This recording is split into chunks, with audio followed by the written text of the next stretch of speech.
Rest your head close to my heart, never to part, baby of mine. Hey everybody, welcome to You Have to Watch This podcast. I'm Alan. I'm Ryan. And I'm Devon. And this week, in honor of the first of several Disney live action remakes, we're taking a look at a Disney classic that I have never seen before. Which I still can't believe you haven't seen this. This is probably the only Disney classic we haven't seen collectively, right? I think so. I think so. I was talking to my sister about this too, because she was being ridiculed like you guys just did to me at work about this, because we never saw this one growing up. And I don't know why. It wasn't one that we owned, so that might have been it. And once we moved to this area, we didn't really have access to a video rental store except for Brookside up the street, and they didn't really have much.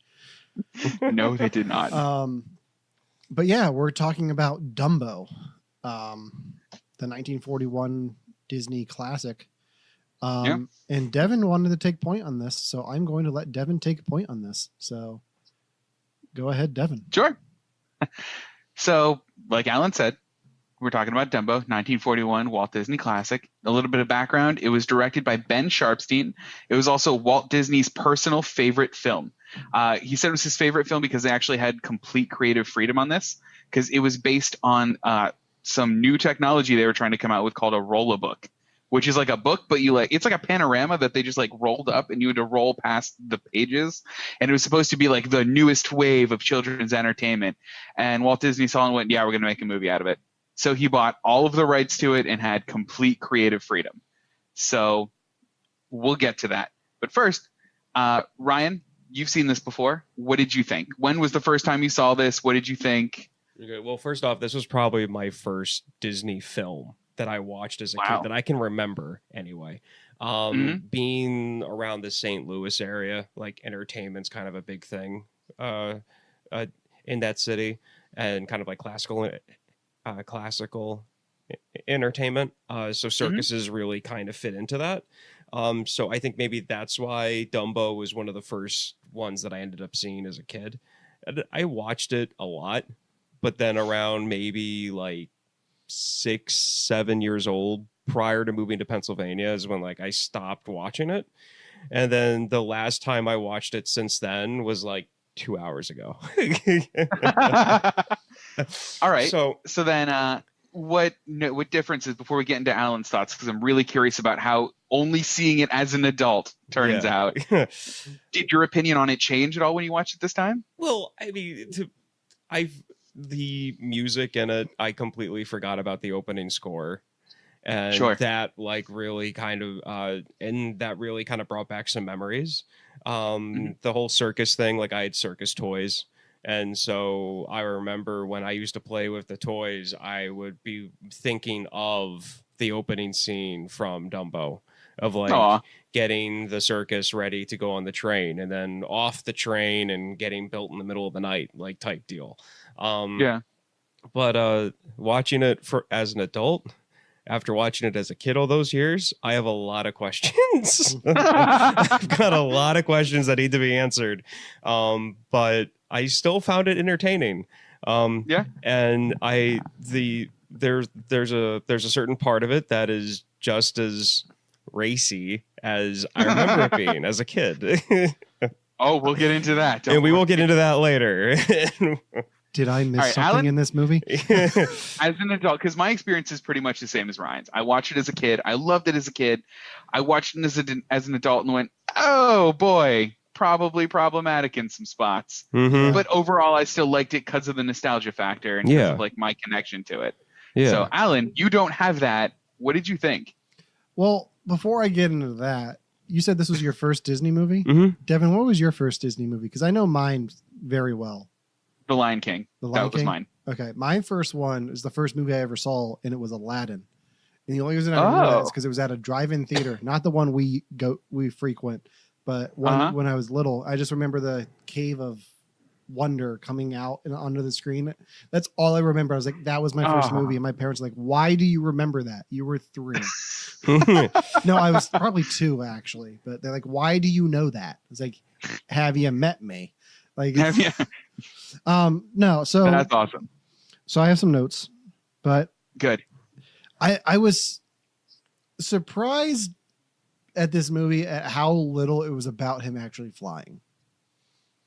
Interesting. I know, from what I've known about the movie, is it's about him and his being separated from his mother. So I got that. I didn't realize how little of the movie was about him flying. Most of it's just about him being an outcast. Yeah. I was expecting a lot more, especially the way the Tim Burton remake's being marketed, about it being a flying elephant. Mm-hmm. So I was surprised at that. I was also surprised. I'm maybe not surprised, but it's been a while since I've watched an old Disney movie where it wasn't distributed by Disney Studios. It was distributed by RKO, which was like, oh, wow. That it reminded me of like when you watch the Avengers and it has the Paramount logo at the front. It's like, oh yeah, they used to have to rely on somebody else before they get all the money. Yeah. So, and it like the style seemed more, I forget what company it is, but it looked more like a Popeye cartoon than it does a Disney cartoon. Like, especially with the humans. That's an awesome point. And there's reasons Ryan, for what that. did you think of the animation? Well, this was one of their first like animated movies. Like, Yeah, I believe like second or third. Wasn't like Snow White their first one? Snow White was the first one. Yeah. Okay, so I mean, you've got this studio that's just starting, and at this point, when Dumbo comes out, Disney had a few hits, but it was still like kids' cartoons. So they're pulling animators from all these different studios, trying to do what they can to get these people to move down. They were in California at this point, not Florida, right? Yeah, they are California. Yeah, they're in California. So they're trying to get people from New York, from Chicago, to move to California to like change studios. So it wouldn't surprise me that the artistic style would look like other cartoons around that same time period, because you had people shifting from one place to another. Yeah. And at that point, I don't think Disney really had like, this is our style yet. Because at this point, I don't think Mickey Mouse or his friends even were really a big thing. So like they didn't have their like character style up yet. So I think, to me, that's why. No, it's definitely why. Yeah. It's just it's that, and then like my point of it, it's just this is just an old Disney cartoon. There was like, one more factor in it, because I did research for this. Okay. Because like I said, if I've seen the movie, I like to do research on it. There was one kind of big event that impacted it, and it's World War II. It came out and was developed during World War II, and because of that reason, they had a lot of budget cuts when they were making it and had to make the film on the cheap.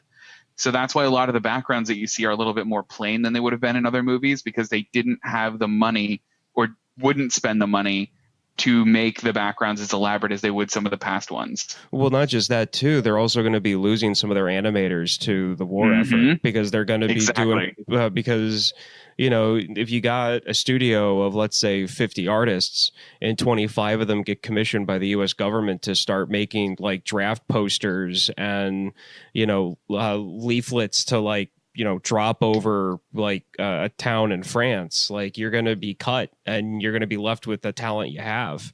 So I mean, who knows? Maybe the 5-person team who was put over making the humans, like they were like, yeah, just make them blobs. Do that. They're good enough. Yeah. Just make them human-shaped blobs. That's fine. Make the ringleader look like Danny DeVito. Who? Don't worry about it. Just do it. Do it. Picture what you think somebody named Danny DeVito would look like and go with it. Also, I want to know who the hero was at Disney who decided to cast Danny DeVito in this new one. Because, like, Tim good Burton. choice. Oh, yeah, Tim Burton. It was Tim Burton. It had 100% him? Yeah, he called Danny DeVito up. He's like, hey, you want to finish our circus trilogy? Because this is the trilogy now. You've got Batman and Returns, you've got Big Fish, and now you have Dumbo. I kid you not. That's a quote from Danny DeVito. They're finishing the trilogy. Oh my God. I love that. So that's too funny. Good job, Tim Burton. Yeah. And so the other thing and I wanted Danny to ask DeVito for Alan being on quick, board for it. so the only thing I wanted to ask Alan quick was, so you have a little niece. Has she seen this movie? And if she hasn't, would you recommend it based on what you've seen? She hasn't seen it, but I don't think she'd be interested in it because from what I can tell, she enjoys more of the CGI computer animated movies. Like she loves all the Pixar stuff. She loves Frozen because she's a little girl in 2019 who wouldn't love Frozen. So I don't know how she, like, I've tried to get her to watch like The Lion King and Aladdin, and she hasn't really been interested in them. Sure. But she likes the more 3D stuff. Sure. Actually, funny you bring her up today. My sister sent me a Snapchat this morning of when they woke up. My niece said, I want to watch Spider-Man. And my sister said, why? Like, because that's my favorite show. I've never shown her Spider-Man. I don't know where this is coming from. I did see her the other day and I was wearing a Batman t-shirt and she kept saying Spider-Man. I'm like, no, this is Batman. And I have shown her Batman the animated series. So I'm guessing she just got him confused again. But either way, I said to my wife when I picked her up from work today, I was like, so we need to go buy Spider-Verse and then bring her over for a movie night and just have her watch that because that's right up her alley. Because it's I think like that artistic style for a 3-year-old is perfect, and it's such a great movie. So my niece will see this movie before Ryan does. Good. Yeah, whatever. So the other thing too is I think this movie's also paced a little bit differently than movies are paced nowadays. I think if you look at every Disney movie from each decade, like if you look at the decades, I think the pacing is different for each one. Like even if you look at like the stuff they did in the 80s, that was way different than what they did in the 90s. I feel like the pacing fits the time period. Yeah. Like it's like the way that Snow White and Dumbo is paced fits movies from that era and just what people were accustomed to, which is one of which I think we talked about in our Mary Poppins episode. Yeah, when it comes to like there's so much downtime in that movie, but then again, if you were to watch other movies from that same period, that was around the same length, you'll find probably an average of equal to the amount of downtime that was in Mary Poppins. I feel like the pace has to do with that style at that time period. Sure.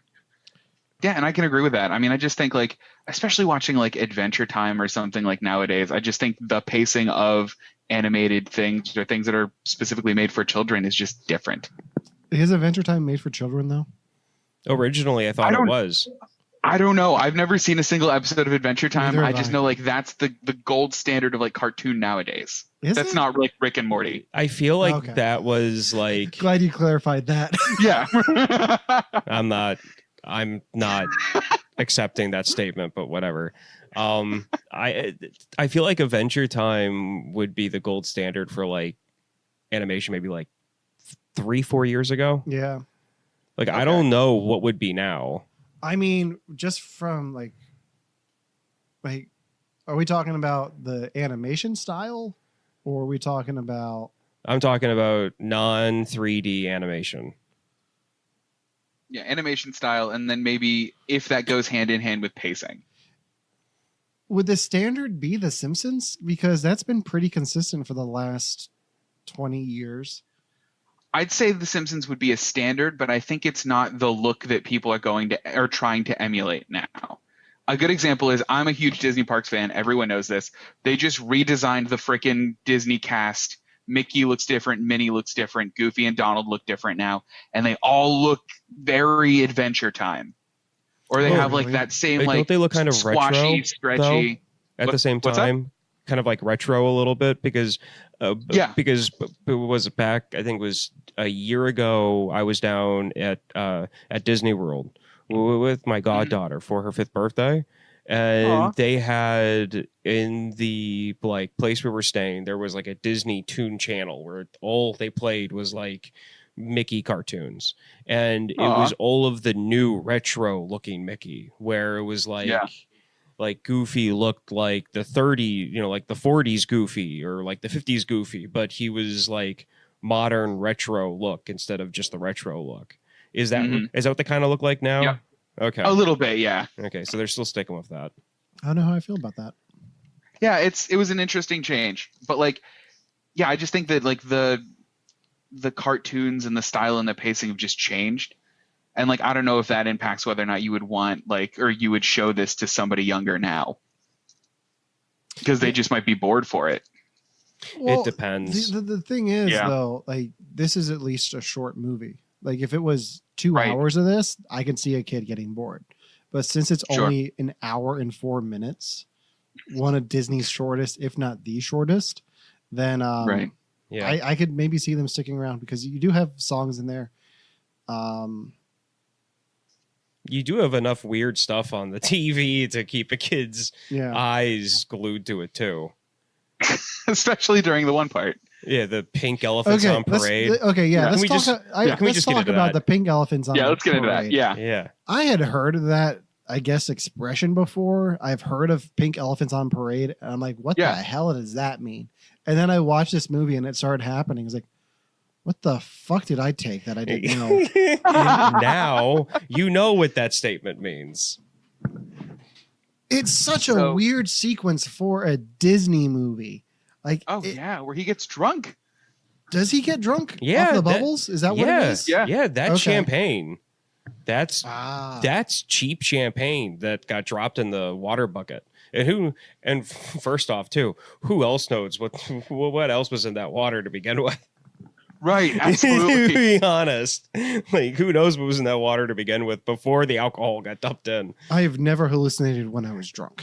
Right, this movie sets unrealistic standards for what being drunk is. Dang it! Well, Disney. I mean, it's also 1941 at the same time.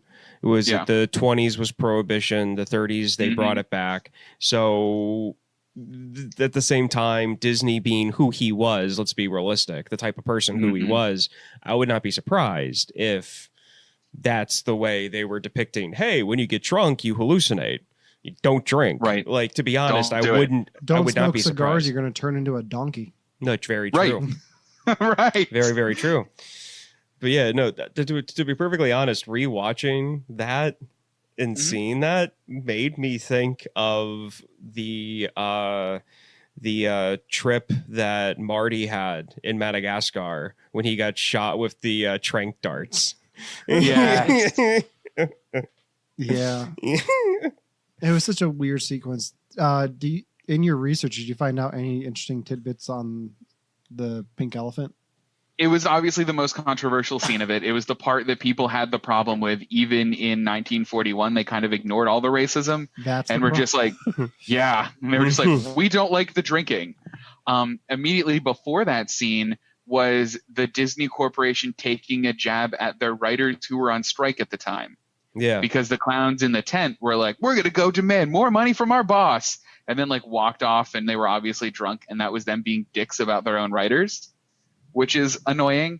But honestly, that scene is my favorite scene in the movie. That is why I would rewatch this movie. I just can't get over Megazord of elephant faces. That is my favorite thing. Not just that, but evil elephant faces. Like they're like, I mean, like these aren't cutesy elephants. These are like demonistic, like looking elephants, which honestly made me enjoy it more.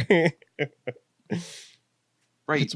I think the whole sequence is just Disney, the animation department, showing off what they can do. Can you imagine? And that's honestly how I took it. Can you imagine being a 5-year-old in a theater watching that and just being like, what the hell is going, like, that'd be terrifying. Right. It would be terrifying for a kid. Oh yeah. And like, it's not a short thing. It's not terrifying for me. I probably would have been scared as a kid. Like, I wasn't ever scared by the boat scene in Willy Wonka, but I can see now as an adult why it would be scary.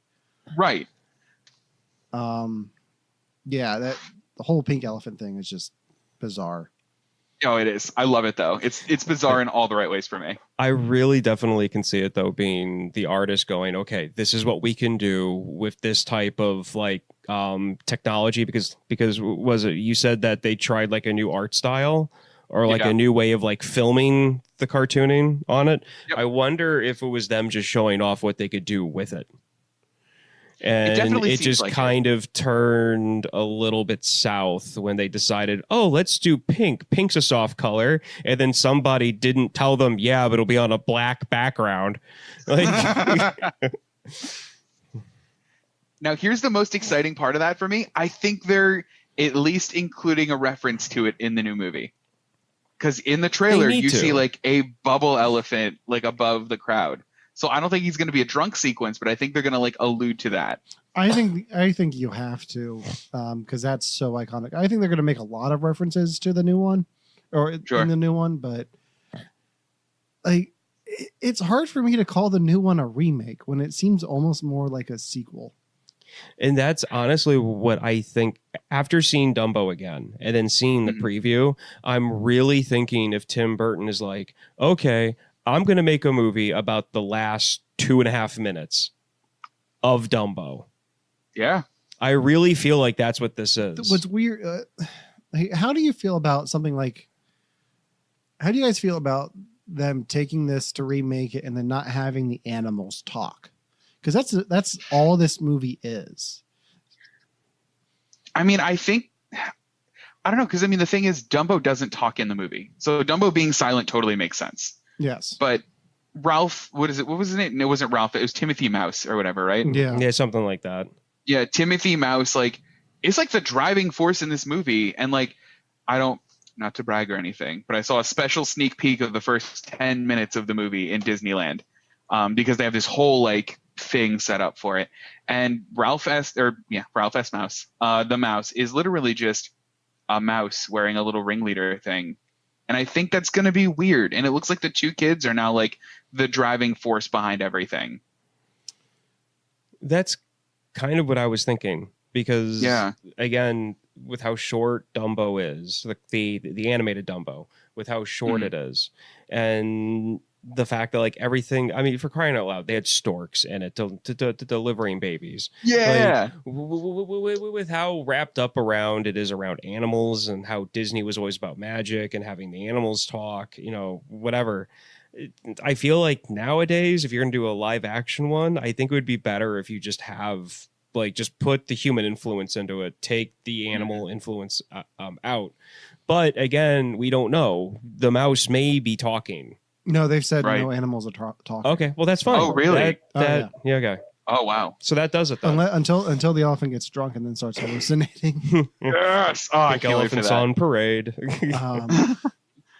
But I mean, to be fair, all of the conflict in Dumbo, the animated cartoon, is just from human influence. The animals don't really cause any of the drama. No, that's not true. The elephants. Am I wrong? The elephants are making fun of Dumbo, and that's all right. You've got the I think I'm focusing more on that are them taking the mom away. Yeah, that and like that being the driving point, and that being mainly I'd say it's 50-50. Yeah, I think the ridicule that Dumbo gets, and that's why he's down, and that just makes him being away from his mother worse, is from the animals. Okay. Yeah. No, I definitely take the stereotype of the gossiping old women, that whole thing that was going on in this movie. I feel like that was like half, if not a little bit more than half of what the driving force at the start of the movie was, that got it, that was a kind of got that I feel like the mom wouldn't have reacted the way that she did with the people if the other elephants didn't treat Dumbo or Jumbo Jr. the way that they were to begin with. At the fact of her like pulling the pin and shutting the door on them, and then like having, and then of course they show how gossipy they are. So in scenes that they don't show, obviously she's overhearing all of the crap they're saying. So I feel like that kind of fuels her throwing the redheaded kid out the tent. Right. So do we want to get into the racism? We have to. What racism? We have to. What racism? This all seems so normal. Yeah, I was just sitting here thinking, how are we going to get into this? And that's the best transition I can do. Nope, we're just doing it. Okay, which part do we want to talk about? So do we want to go for the throat first? I understand the racist crows. Like Family Guy's poked at that. Yeah. I missed as a kid the racist opening song. I don't know the song where they put up the tent. Yeah, the one about the roustabouts. When I was watching that, I was watching it at my computer. I put on the subtitles because I wanted to hear the lyrics. They're not great. No, they're not. No, they're not. They throw their money away. Yeah. Yeah, they slave all day. Yeah, it's just. Yeah, no, definitely alluding there. And you said Disney had complete creative control over this. Complete creative. He was. I think he was kind of a known racist, though, right? Is that a thing? Yes. Yeah. He was a known racist. Yeah. And if I'm correct, and granted, I could be wrong, so you guys can call me out if I'm wrong. He was either a full-fledged member or a temporary member of the American Nazi Party for a short period of time. Was he? Yes. I got it. Yeah, no, definitely research that. But that's definitely stuff that, like, these are things that I've heard. That, like, the guy, he was definitely creative. He loved to, he wanted to do, good things for children and all this other stuff. But the guy was a man of his time, of somebody who would have been 20 years old by, in the 30s. And he's, he was a Southerner, and yeah. I mean, I just pulled up an article doing a little bit of research from Paste. So I don't know this publication, but it's Walt the Quasi-Nazi, the fascist history of Disney is still influencing American life, written in 2017. So you might not be too far off there, Ryan. Yeah, I don't know much about it, but I've heard like the whisperings of the racism, the inklings of the anti-Semitism. And of course, there's always this like need to keep Walt this like pure imaginative genius. But I think he definitely had a lot of theories and a lot of ideas that were very much not woke. Well. I mean, here, look at I think it was the Riverboat cartoon with Mickey Mouse, like his original thing. Yeah. Around that same time, if it's not the same cartoon, a lot of Walt Disney's villains looked like the negative, stereotypical drawn Jew. Oh boy. The big nose, heavyweight, like that's what a lot of his antagonists look like when he was an early artist. That dissipated as soon as he started doing the whole like Snow White and all that other stuff. So whatever personal beliefs that he had that might have been extremely toxic, he closed off. Sure. So whether or not that's a sign of somebody who realized that like his personal beliefs were for him and to let other people, do their own thing, then I'll give him some respect for at least that.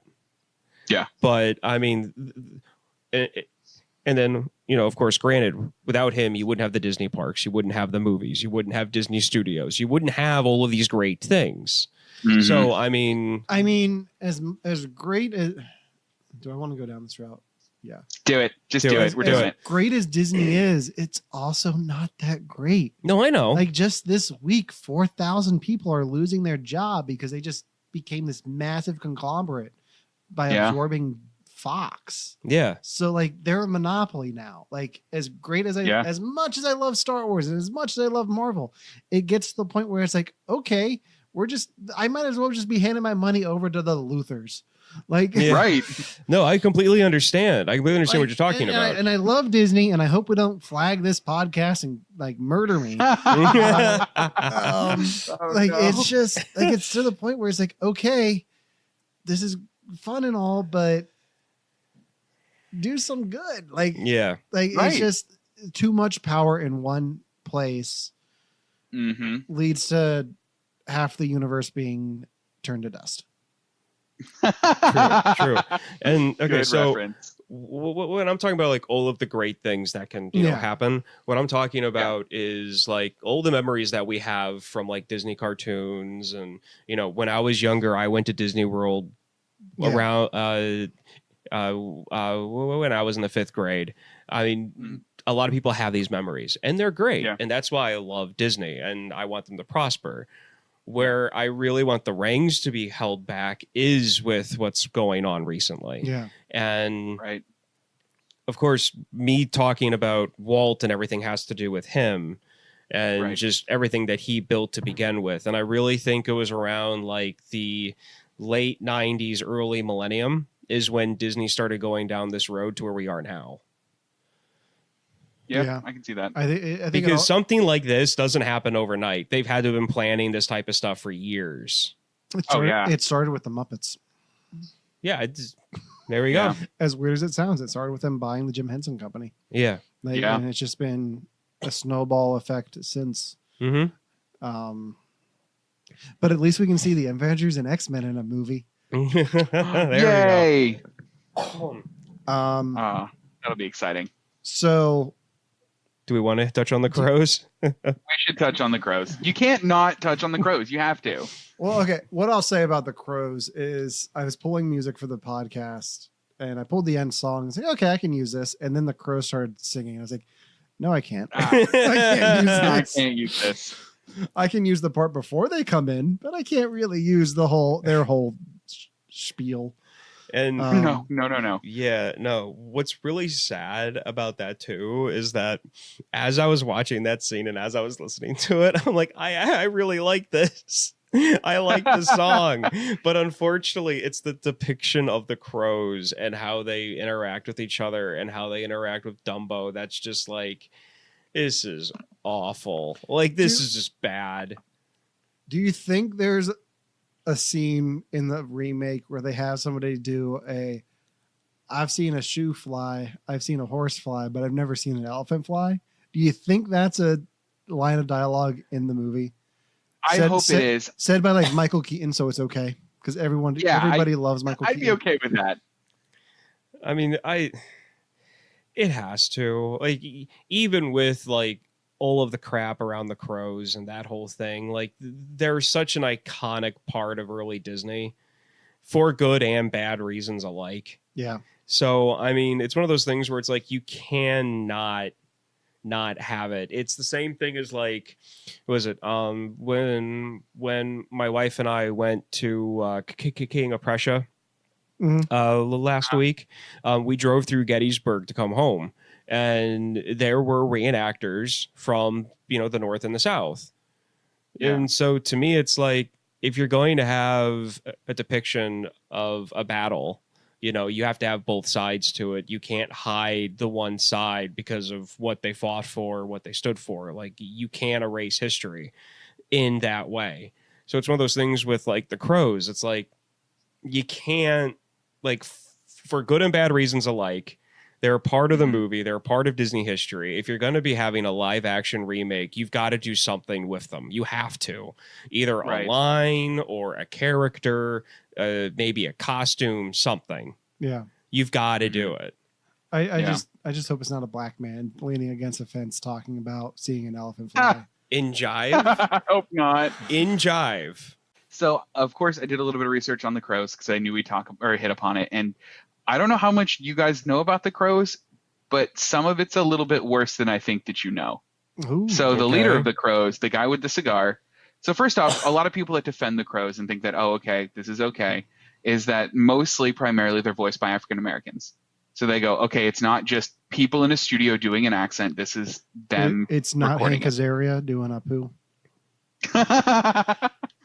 The problematic thing, though, is that the lead crow is somebody doing an accent, and that lead crow's name is Jim Crow.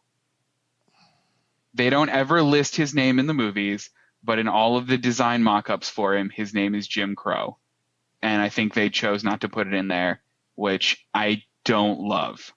Yeah, I don't love that either. It's 1941. Yeah, that's the thing. Like, I mean, it's 1941. In 1941, like all the behind the scenes stuff, people aren't going to be like, oh yeah, 50 years from now, this might be an issue, so we're not going to. I mean, that's true though.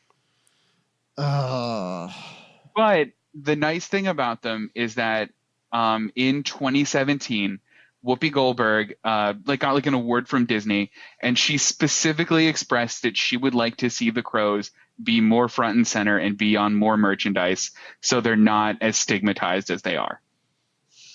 I like Whoopi. Which, like, honestly, I like that idea.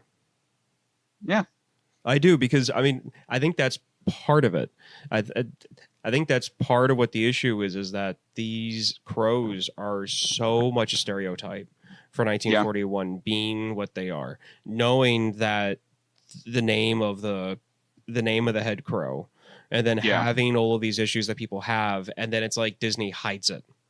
It's almost like they know, hey, you know, this is something that was just, it was 1941. This is just how things were. So we're just going to let it be. We're not going to talk about it. Just, this is how it was. It's like, well, maybe if like you sold them, or maybe if like you had a poster for Dumbo, you know, maybe you put them on the cover of like the sleeve or something, you know, maybe that might be like, hey, you know, yeah, it was 1941. This is what we made. This was, you know, this was the time, you know, just this is what it is. Right. Maybe that's how you deal with it.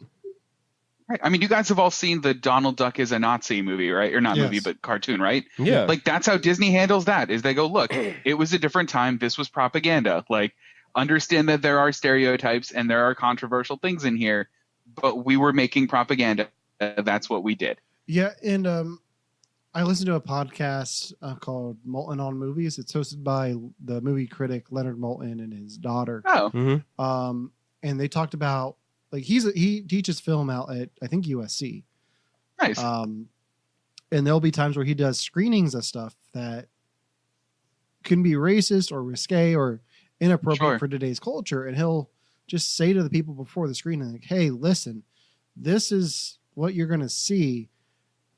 Let's not make light of it. Like, it's a thing, it's here, but you have to understand this was you have to look at it in context of the world. Like, I remember a few years ago that students were looking at Steve Martin's King Tut song and calling it racist against Egyptians.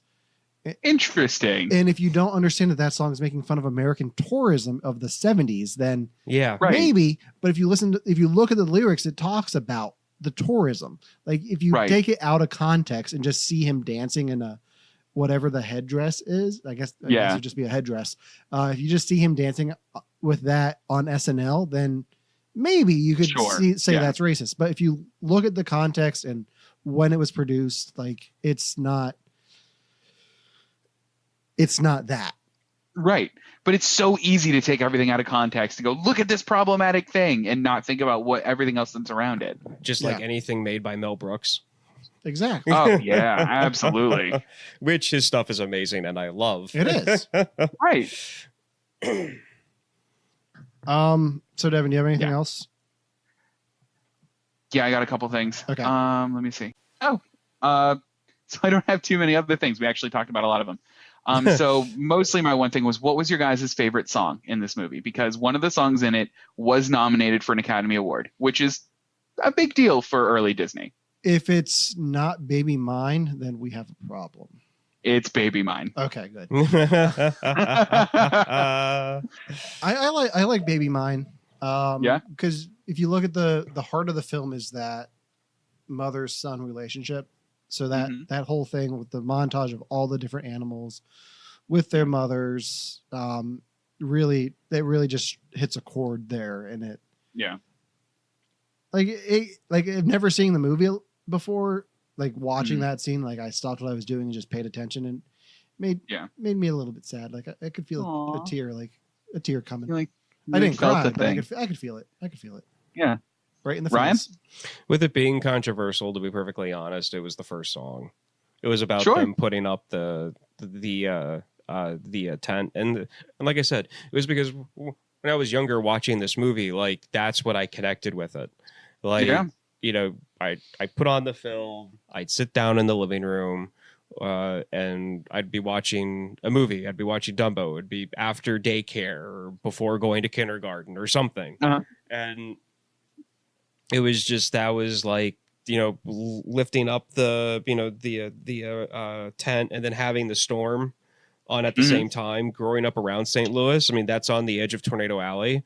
So I miss thunderstorms ever since I was a kid. Moving out to Pennsylvania, I miss a good thunderstorm. But anyway, like just that. There is nothing like a good thunderstorm. Like the few times that it does storm here, like I'll just go out on my porch and just watch, and like, that smell is just wonderful. Yeah, no, you get that all the time out there. Like it was about like once a week you get a storm like that. We're it's just we're due for a good like thunderstorm that doesn't cause too much damage.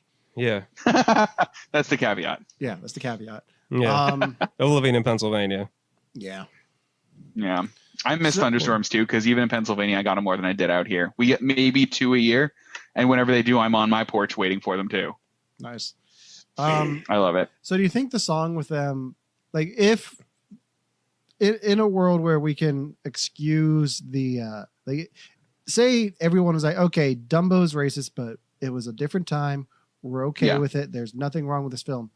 Do you think PETA will get upset over the tent scene when they just use the animals in the they were making it?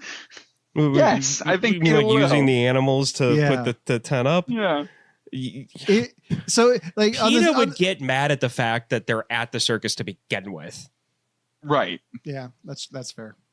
PETA would be mad at the fact that you have a baby hippo being laid asleep under the water next to a sleeping mom, like, you know, being carried, would just and get mad. Yeah, they would just get mad. Oh, look, there's a stork, and then PETA face angry. I've only been to the circus once, and in front of the circus, and I went as an adult, like way too old to appreciate it for what it's worth. In front of the circus, there were PETA protesters with these super graphic images of very dead elephants. And I got real mad because don't do that to kids. I understand your point, but you don't need to do that. Yeah.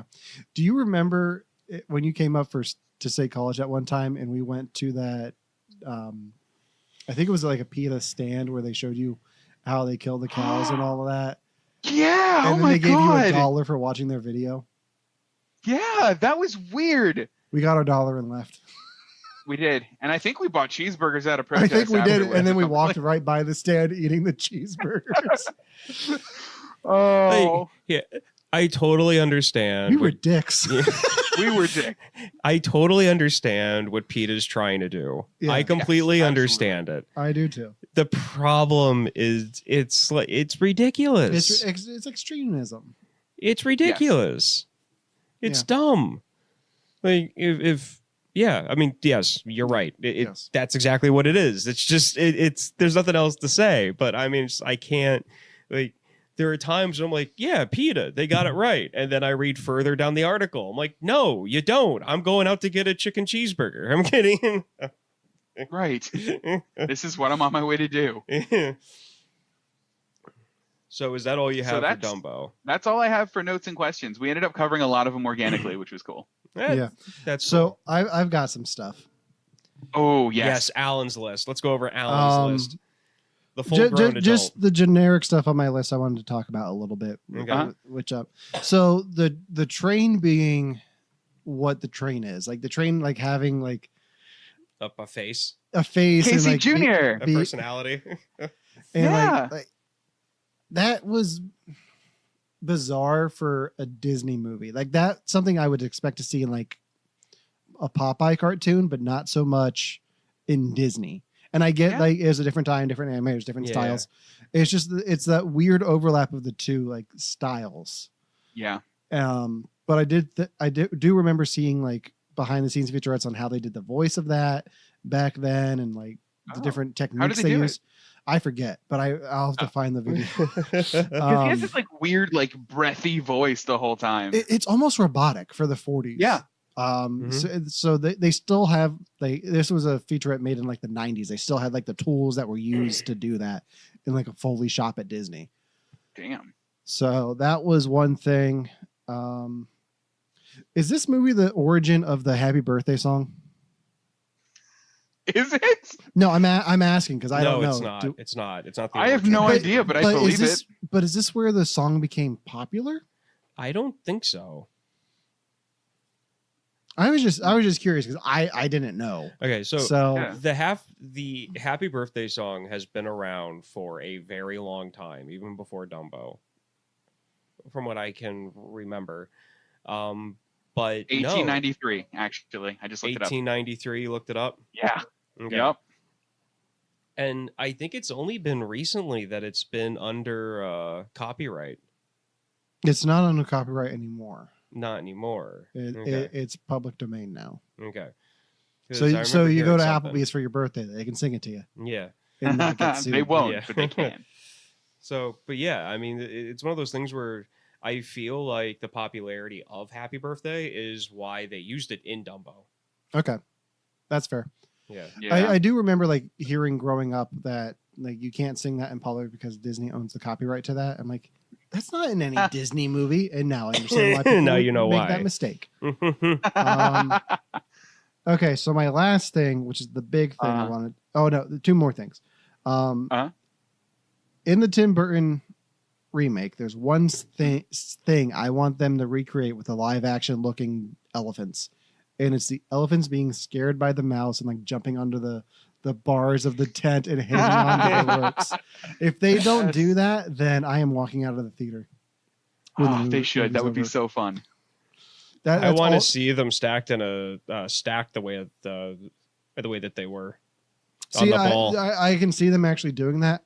I would be surprised if they do the thing I just said. Okay.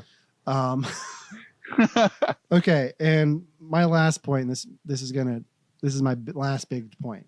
So, do you guys remember about the turn of the century when Walt Disney started releasing sequels to all of their projects? Yeah. So you got Cinderella 2, Lady and the Tramp 2. Yeah. The good ones. They were all crap. Can we just? Oh, they were terrible. They were terrible. All straight to video. There was supposed to be a Dumbo 2. What? Yes. They actually even released a commercial for it, like a behind the scenes featurette that I'll send to you guys and I'll put in the description of the podcast. But like on a VHS tape for something, they do like a whole recap of, do you remember where you were the first time you saw an elephant fly?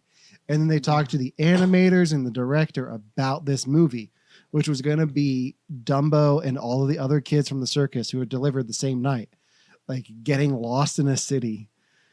What? Yeah. I love that. I didn't know that was a thing. Yeah, it's it's not, but it was supposed to be. That might have been their best one out of that whole bunch. Honestly.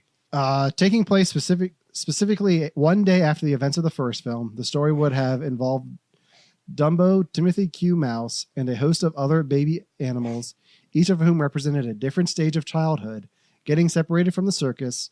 While trying to find the way back, each character learned how to fix his or her faults.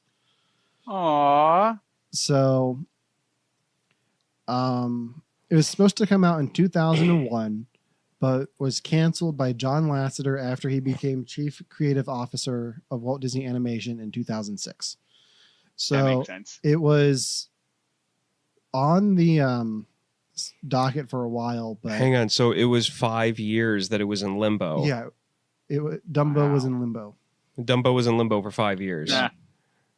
But yeah, there's like storyboards and a lot of things. I only know about this because I think I've talked about this on the podcast before. I will go down the rabbit hole of the Lost Media Archive wiki and just find things that people have never seen before and just be like fascinated by it. Like the extended cut of Power Rangers Turbo.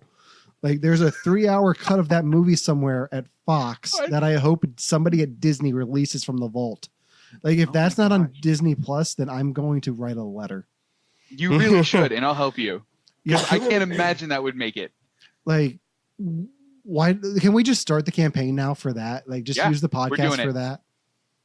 Of all the things, because Power Ranger Turbo is a horrible movie, and the extended cut would have fixed a lot of the issues that I have with that movie. Okay, so yes. Okay, why aren't they Zeo Rangers anymore? The extended cut explains it. Okay. So can I just say this? I do not understand how making a movie longer helps it. There are things in that movie that I know that there were things in that movie. I went to go see it in theaters, and I owned it on VHS tape. Like the extended cut will show you why they can't use the Zeo Zords anymore. It expanded on like the backstory of the Turbo Zords and that little alien guy, that little Ewok looking. Okay. First off, these are Power Rangers. Yes. Okay. It's a There's show. A mermaid. No. Adam falls in love with a mermaid. How do you not want to see this? Stop. Okay. Stop. These are the Power Rangers. One. Yes. It's an American TV show derivative from a Japanese TV show. Yes. That they had to heavily edit to make it suitable for the American audience, for one. Mm-hmm. Two, they talk to a face in a cylinder tube. That face has a name, and it's goddamn Zordon. Okay, so here's the thing. Not everything has to be explained. No, I just, as big of a pop culture nerd as I am, knowing that this footage exists, you want to see it. I want to see it. Like, that's fine. I want to see the Snyder cut of Justice League, even though I don't like Justice League. I want to, like, if a movie was made with the intention of, this is what the movie's going to be like, this is what's in the screenplay, this is what the writer and the director had in mind. Okay. And then later on, it gets cut down to the point of, this is not what we signed up for at all. Okay. I want to know what that original prospect was. Like, why, like, what was this movie supposed to be? Like, the Superman 2 is a perfect example of this. Okay. Superman 2 is a classic film. You got Superman fighting Zod. But there's some weird things in there if you watch Superman the movie. Like, where's Jor-El? Like, why is all this?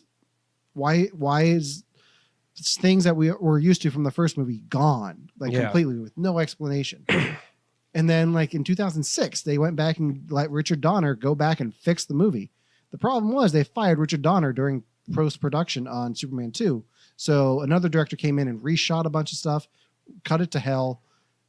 They finally let Richard Donner do his cut of the movie, and it blends perfectly with the first one. Okay.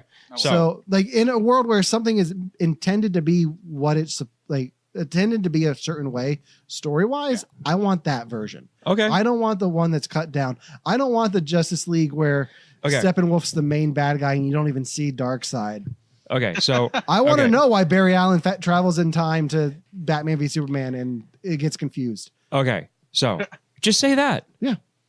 It doesn't mean it's going to be better. Oh, I don't think it will be better. I just want to see it. Then don't say it's going to make it better. It will explain a lot. It'll explain. It will not make it better. You don't know until you see it. That is my point. It might be amazing. I am fine. Movie. I am fine with everything he just said in that 3.5, 4 minute rant. Completely agree with you. Except making Justice League 30 minutes longer. Making a 3-hour cut of Power Rangers Turbo is not going to fix it. It's just going to be, this is what they originally wanted. It's still a big pile of crap, but this is what they originally wanted to do. But I always wonder how much of a pile of crap the original vision would have been. Because I feel like nobody sets out making a movie going, this will be the worst movie. I feel like, what was the one? There was one I had a good example of and I completely forgot it. But that's fine. I feel like everyone has this, Fantastic Four, the new one, Fan Four. Yes. I heard that the original cut of it was supposed to be amazing. And then people, everybody had an opinion about every part of it. And then we have to put something out. And I want to see the original one. So the director had a vision for that. He had a cut of the film that he was proud of. And then Fox went back and messed with it. Sure. So I wouldn't be surprised if, with the Fox Marvel properties being back under the Marvel Studios label, I wouldn't be surprised if Kevin Feige was like, hey man, sorry this shit went down. We're going to let you put out your edition on Disney Plus. I wouldn't be surprised if something like that I would watch it. I haven't seen that movie. I want to see what this guy does, because I've heard interviews with him around the time the movie came out. Yeah. And he was really excited for it. And then it like got out of control very fast. Yeah. Like, to the point where he like just stopped being on social media for a while. And I think I even saw a tweet recently where somebody said something along the lines of what you said, where no one sets out to make a bad movie. And I think he replied to it directly and was like, hold my beer. Like, just making fun of it. So like he can take it in stride. But back to Power Rangers. Yeah, he's still on this. No, I'm kidding. I do have it up, like the different scenes that were cut. That's amazing. Like it's a whole long page of scenes. But yeah, so there was supposed to be a Dumbo 2. Still kind of amazing. Still want to watch it. So are you guys excited enough for Dumbo live action to go see it in theaters? No. Yeah, I'll see it. Okay. Devin, is there anything you won't see in theaters? Yes. What? Yes. Hold on. There was a couple of things. I mean, I have not to plug them, but I have that like movie pass from AMC. So like I get 3 free a week. So like my like bar for what I'll see in a theater is super low. I would not see 5 Feet Apart, Tyler Perry's A Medea Family Funeral. Any Medea thing ever. I don't mind Tyler Perry. I don't care about Medea. Yeah. I don't mind Tyler Perry as an actor. He was good in Star Trek. I'm the same way. Same here.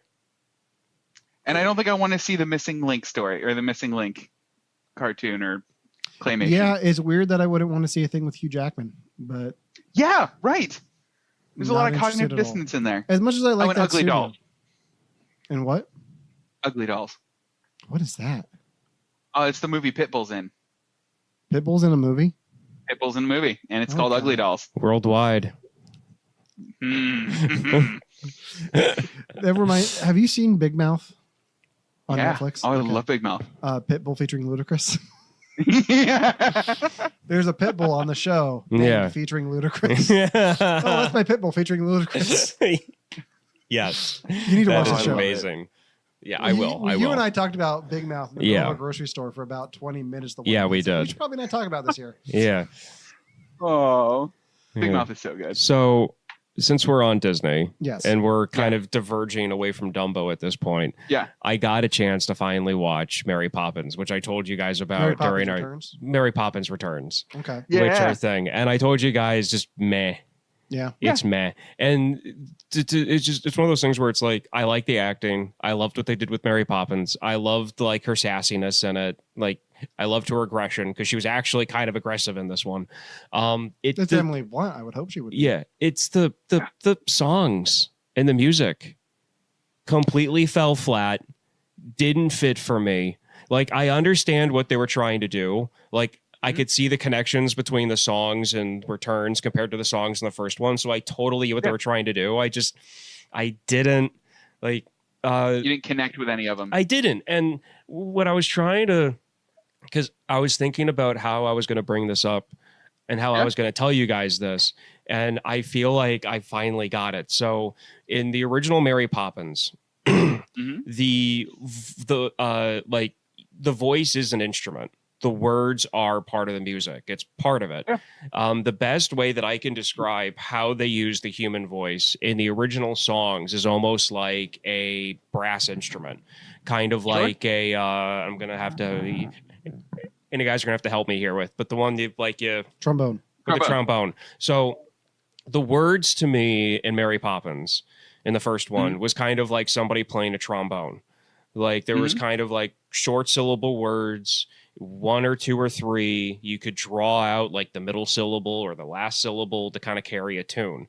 I felt like in this new one, it was the words were coming out faster because the notes were hitting faster. Yeah. And that's, it didn't fit. Like I had to put the subtitles on. I always put the subtitles on, but I had to look at the subtitles to get what they were saying more than I ever had in any musical I've ever watched. I haven't seen the film, so I can't really talk much about it, but I know you don't know Hamilton, but you know Moana. And Devin, I assume you know both. Would Mary Poppins have benefited from having Lin-Manuel Miranda write a song or two? They did a very Lin-Manuel Miranda-esque song, and it's that "The Cover Is Not the Book" song. Do you remember what I'm talking about? Where like Mary Poppins is performing on stage, and then Lin. That's the one when they're in the bowl. Yes. Yeah. That one in particular was a very Lin-Manuel Miranda style song, and that was it was Romana's least favorite song in the whole thing. It's my favorite. Yeah, like okay, so my favorite song, to be honest. Mm-hmm. Out of all of them was probably that one. Sure. But it was just like, and granted, I'm going to make this clear too. I am not expecting any of the music. I never expected the music from Mary Poppins Returns to be at the same caliber and to be as memorable as the first one. Sure. The first Mary Poppins has had 40 years to like establish itself, or 40, 50 years to like, kind of like to cement itself into what it is. So who knows down the road, 30, 40 years from now, how this one's going to be seen. It's just, I felt like they definitely used modern popular music, I feel like, to write it. And it was almost like the words fell on the notes, on the individual notes, not the word stretching over the notes. Well, I feel like the original Mary Poppins, and I might have my order wrong of movie musicals, but I feel like the original one feels more like Singing in the Rain style musical than it does anything else. Which I would rather have for Mary Poppins, because it's still the same character. It's still kind of the same set in time. It's the same freaking family, for crying out loud. So, I mean, I feel like the change, like in that, maybe if they would do like Mary Poppins Returns and it's like 2012 and it's it's like the bank's great grandchildren or something, and like things are more modernized than the songs they did, the style, sure, 100% get it, but it just it didn't fit for me. But I get that. I liked all of the non-music parts. I thought it was funny. I thought it was a good story. It's just the music was like half the film, and it was like Okay, so how did you feel about the Meryl Streep part? I didn't even... Sorry, Alan. No, it's okay. I don't know what Meryl Streep's part in it is, so I don't want to hear spoilers too much, because I am going to see this at some point. So okay, then I'm not going to. Okay, then let's not talk about that. All I'm going to say is that song is probably a perfect example of what I'm talking about. That's why I brought it up. That's all I'm going to say. Okay. Yep. All I know is she wasn't nominated for an Oscar for it, so it couldn't have been that great. We're just gonna leave it at that. We're just gonna leave it at that. So somebody who's seen it. Before we get off of Dumbo completely, So, would you call the original Dumbo a musical?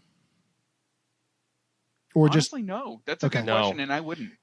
How do you think they can incorporate, like, the live action one's not going to be a musical either? But do you think they can incorporate Baby Mine into this one and have it make sense? Yeah. It's in the trailers. Yeah, but that... Like, how are they going to do it in the movie? Yeah, just because it's in the trailers doesn't mean... I don't trust trailers for anything anymore, because the Hulk was not in Wakanda. Yeah, that's right. I think it's going to be non-diegetic. Okay. I think she's going to be in the background while Dumbo is sad. I think it'll be like... just something that we hear, and it's a callback to the original. And so going back to what you guys are talking about with Mary Poppins, do you think with the other two live action remakes that are coming out this year, Aladdin and The Lion King, do you think the modern style of music is going to affect how the music in those is played out? Because right now I can tell you the music that I've heard in the Aladdin trailers sounds way too synthesized. That I'm worried about the soundtrack. Sure. So I haven't heard any of it, so I don't know anything about that. Okay. Yeah, if you're worried about the music from Aladdin, because I haven't really paid a lot of attention to it, even though like I really want to watch that movie in theaters. Like Aladdin was one of my favorite Disney cartoons as I became an older child. But if you're worried about the music from Aladdin, and from what I heard for Mary Poppins Returns, I'm worried about the music for all of these movies. Yeah. The only one I'm not so worried about is The Lion King, because they still have Tim Rice and Elton John. I almost just said Elton, but I have to add John there. Okay, good. Just so they have their core for that. I think they. That's fine, I think they wrote one new song for it. But you also have like musicians in the cast. So Donald Glover and Beyonce. Like, right. They gave Beyonce. I think they wrote Beyonce's a song for Nala. Okay. So, cool. But they cut out "Be Prepared." Like they cut out. Be Prepared. Yeah. What's What the Scar song? The Scar song? Yeah. Oh, I'm not going to go see it. With the goose stepping hyenas. They didn't cut out the song they added in for the bird. No, they probably cut. That's probably not going to be in it either. I hope to God not. The Morning Report. God, I hate that song. God. Oh yeah, that's a bad one. If you want to see me go off on a Disney tangent, just mention that. I cannot believe they actually did that. No. You have a movie, The Lion King, which is one of their toppest grossing cartoons up to that point. Revolutionary in animation, in storytelling, and cultural significance for Disney. And they go back and add a song that was cut. And when it was in there, it was shown why it was cut. The song sucks. That character doesn't deserve a song. He deserves to be eaten. Played by John Oliver now. Huh? John Oliver plays Zazu now. Okay, if there's a song, maybe he'll have a great song. And that's fine. This is the original cut of the film that's going to be released. I don't want John Oliver to do a song with the Morning Report. I just want him to do a half-hour long monologue like he does on John Oliver did, like on his show. Like talking about this week, hyenas. Yes. Oh, I want that so bad. Oh God. Oh, man. That would be great. Yep.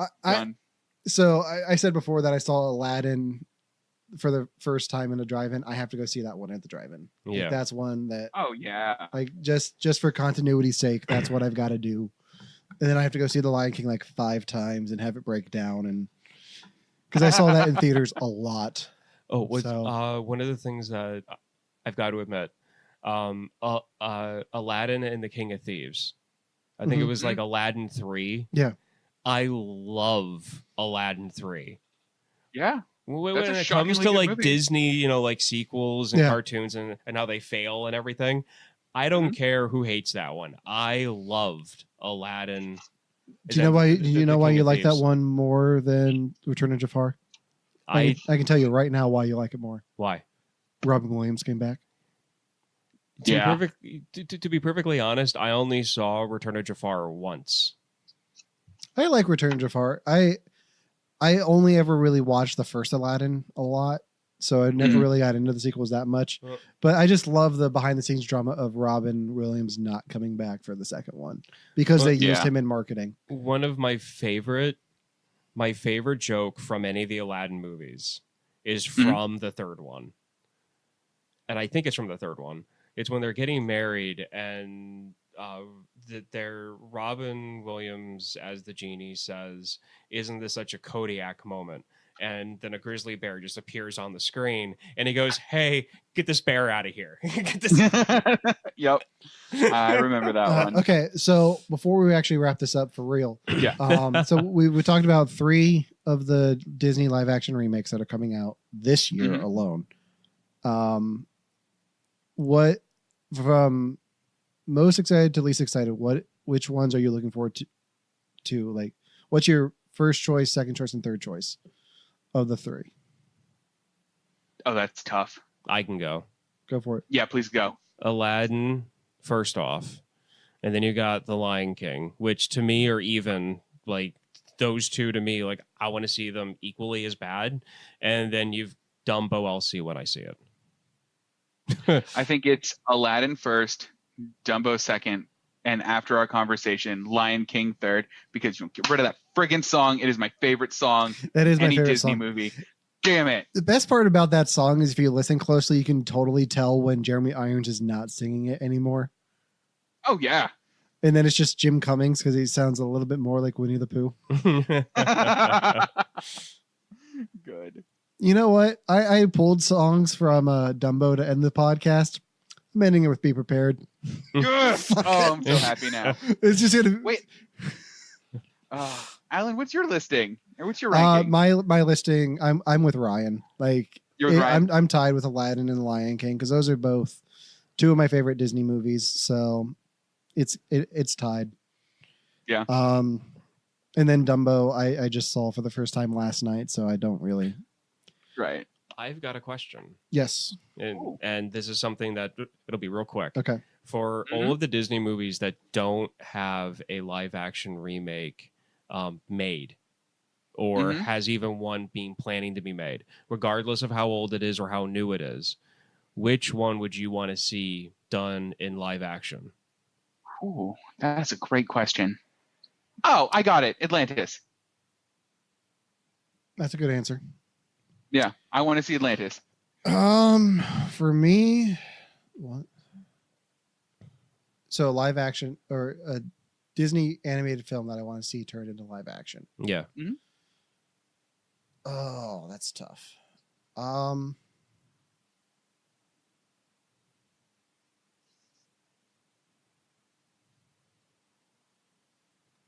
think Pinocchio would be cool. Yeah, I think you could do a lot with that. That's already been done, though. Not the Disney version. Not the Disney Pinocchio. Not the Disney. Like, I think you could do like the motion capture with a actor and have him be the Pinocchio doll, and I think that would be pretty. I'm talking cool. about the one with the kid from Sixth Sense. No, I'm talking about the one that they made with the kid from Home Improvement. Oh, yeah. They made a Pinocchio live action back in the 90s, like 97, 96. Was that the... They didn't have, like, Geppetto, though. Or the... Yeah. They didn't have Jiminy Cricket, did it? I don't know if it had the cricket, but it had the godmother. Well, yeah, they all have the godmother. I'm just saying. Hold on. Gonna make me change my answer. How the hell do you spell Pinocchio? I think it's way too many C's, and then you got it. Way too many C's. I just held down C and it came up. Oh, they're remaking it. So the one you're talking about is not actually a remake. Peter Pan. Like, give me an actual Peter Pan movie. There's my answer. Yeah. Okay. Like, don't give me this. Not Hook. Not. Well, I love Hook. Don't get me started on Hook. I love Hook. No. I know. I'm just saying. Like, Rufio, that's different. Rufio. Rufy. Oh, you guys enjoying me? No, but I think Peter Pan. I think with the songs in there and like that style, like Tinkerbell, like do a live action Tinkerbell where it's not Julia Roberts, and like they do a lot like playing with the Peter Pan story where it's a prequel or it's him as a grown up, but just give me Peter Pan, right, and make it the musical because there are songs in there and just make it fun. Put a little kid in a raccoon costume, like just do Peter Pan, like that's what I want to see. Okay. I want to do Hercules. Ryan, what's yours? Oh, I want to do Hercules. That would be so good. And I want Danny DeVito to play his character. Oh, hell yeah. I want him to play his character. And I want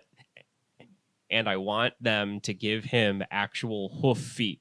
And I mean videotape somebody holding up a goat so it's walking on its hind legs, and then just cut that underneath Danny DeVito. And then just cut it that Can way. we just have Tim Burton do that one and then have Michael Keaton be Hades?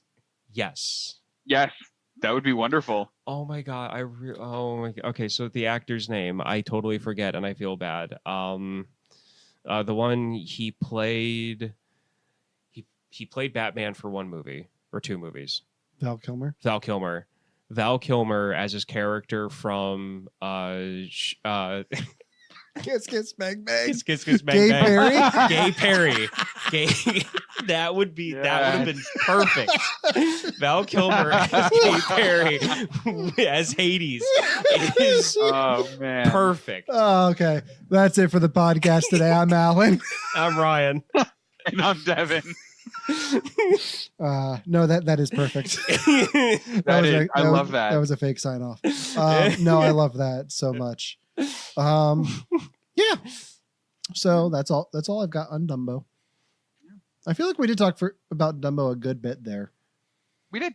It's like 80% Dumbo, 10% Disney. Yeah. And then another 10% Power Rangers. So which is fine. Which is fine. That's a good mix. Yeah. Power Rangers needs to come up randomly. It's okay. Yeah. It does. Maybe not Power Rangers Turbo, but I have my reasons. That's fine. That is fine. So remember, as a kid, I loved that movie. I owned it on VHS. I saw it in the theater, and then I saw it again when I was like 17. I was like, why did I like this? It's funny that you should bring up the VHS because one of those deleted scenes I was talking about is a picture of on the VHS sleeve.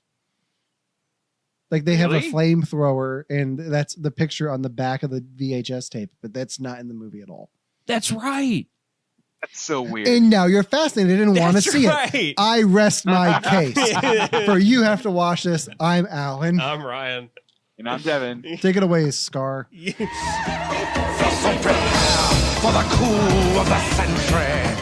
Be prepared for the murkiest scam. Meticulous planning, tenacity spanning, decades of denial.